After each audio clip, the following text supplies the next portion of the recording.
কথা আমি ভীষণ হতাশ এই বিষয়টাকে এমন ভাবে ছড়ানো হচ্ছে। মানে প্রচুর বেশি ক্রাউড ছিল, আমরা ঠিক মতো দাঁড়ানোর জায়গা পাচ্ছিলাম না। এবং আমরা যে জায়গায় দাঁড়িয়ে ইন্টারভিউ দিচ্ছিলাম সেখানেও পিছনে প্রচুর ক্রাউড, সামনে এত এত মানুষজন বসে আছে, আমরা ঠিকমতো দাঁড়িয়ে উঠতে পারছি না। এবং মিডিয়া থেকেই বলা হয় ওখানে যে ছবি তুলতে হবে তিনজনকে, আমার, শাকিব খান এবং ফারিনের। তো সেই মুহূর্তে উনি শুধুমাত্র আমাদের গার্ড করেছিলেন। এবারে সেটা মিডিয়ার সামনে যেভাবে অতিরঞ্জিত ভাবে বলা হচ্ছে সেটা খুবই হতাশ করার মতো। এবং কি বলতো, কেউ কি বোকা যে তার যদি ইন্টেনশনালি এটা করার থাকতো সে কি কখনো 300টা ক্যামেরার সামনে করবে এটা? যেটা মিডিয়ার সামনে বলা হচ্ছে, আমার তো মনে হয় না পৃথিবীতে এত কোনো মানুষ বোকা আছে যে 300টা ক্যামেরা অন আছে সে নিজেও জানে।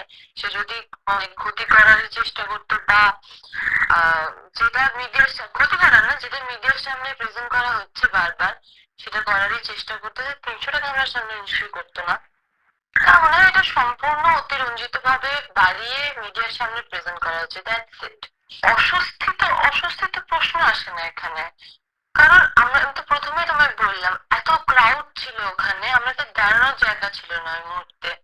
তো সেই সেই জায়গায় দাঁড়িয়ে অস্বস্তি বা কিছু, তো সেটা আমি তো বুঝতে পারিনি খুব একটা। বাংলাদেশ থেকে ফেরার পর যেটা দেখলাম প্রত্যেকটা মিডিয়া এবং সব জায়গায়, যে যারা যারা করছে এটা তারা কিন্তু প্রত্যেকে ওখানে প্রেজেন্ট ছিল, তারা নিজেরাও দেখেছে সিচুয়েশনটা কি ছিল।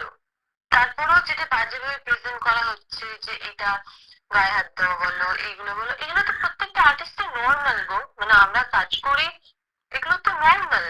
যারা যারা ওখানে ছিলেন তারা সবাই তাদের পরিস্থিতি, নিজেরাও বসার জায়গা পাচ্ছিলেন না, আমরা দাঁড়ানোর জায়গা পাচ্ছিলাম না। আশা করি তাদের দিক থেকে এটা আসবে না। এবং যারা করছে তারা মার্ক করে করে সেটাকে জুম করে, যেটা নয় সেটাকে আরো বেশি করে প্রেজেন্ট করে, আমার মনে হয় সম্পূর্ণ ভিউজ এবং কিছু নেগেটিভ বার্তা ছড়িয়ে দেওয়ার জন্য হয়তো এটা করা হয়েছে। ব্যাড টাচ নাকি বাচ্চা নাকি ব্যাড টাচ?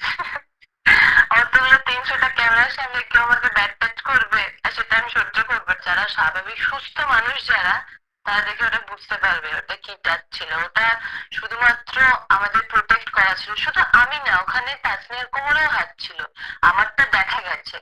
শুধু আমার যেহেতু শাড়ির আঁচলটা ওদিকে ছিল না তাই আমারটা দেখা গেছে। এটা আমার মনে হয় শুধুমাত্র বাড়িয়ে বলা গো। আমি এত বিষয়টাতে হতাশটা দেখে আমার মনে হচ্ছে যে কেন মিডিয়ার লোকজন বা চারিপাশের লোকজন এত বিষয়টাকে বাড়িয়ে গুছিয়ে নিজেদের মতো সাজিয়ে একটা গল্প তৈরি করে নিয়ে গুঞ্জন ছড়িয়ে মানে কোথা থেকে কোথায় নিয়ে চলে গেল। মানে এটা সত্যি হতাশ করার মতো যে কেন হলো এটা। ব্যাড টাচের কথা অনেকে বলেছে, আমি দেখেছি যে আমার মনে হয় আমি তো বাচ্চা, আমার আমার যদি ব্যাড টাচ করা হতো আমি কি প্রতিবাদ করতাম না? প্রত্যেকটা ইন্টারভিউতে দেখবে সব জায়গায় আমি একটা কথাই বলেছি, ওনার সঙ্গে আমার কাজের অভিজ্ঞতা ভীষণ ভালো। এবং খারাপটা এখানেই লাগে যে যখন এসে মানুষ এটাকে খুব ভুল ভাবে প্রেজেন্ট করে দর্শকের কাছে। উনি আমাকে যেভাবে সাপোর্ট করেছেন কাজের ক্ষেত্রে, তো এই কাজটা করার ক্ষেত্রে এবং প্রিন্স সোনিয়ার যে কেমিস্ট্রিটা তৈরি হয়েছিল সেটার ক্ষেত্রে, তো সেই জায়গায় এসে ওই মানুষটাকে নিয়ে একটা ভুলভাল কথা আমাকে জড়িয়ে এবং একটা নর্মাল জিনিসকে বড় করে দেখানো যেটার কোনো অস্তিত্বই নেই, তো সেটা তো খুবই খারাপ লাগার বিষয়। তুমি কি বুঝতে পারছো না, আমি কি বুঝতে পারছি না, তারা সবটাই জেনেই করছে। এবং তাদের কাছে আমি জাস্ট এটাই বলতে পারি যে আপনারা যেটা করছেন সেটা করবেন না প্লিজ। মানে এটা এটা কোনো অস্তিত্ব নেই, এটা সম্পূর্ণ মিডিয়ার সামনে বা একটা মশলাদার গল্প হয় না জীবনে, সেরকম একটা প্রেজেন্ট করার চেষ্টা করছেন আপনারা। এত মশলা দরকার নেই জীবনে, এটা নিজেদের মতো সবাই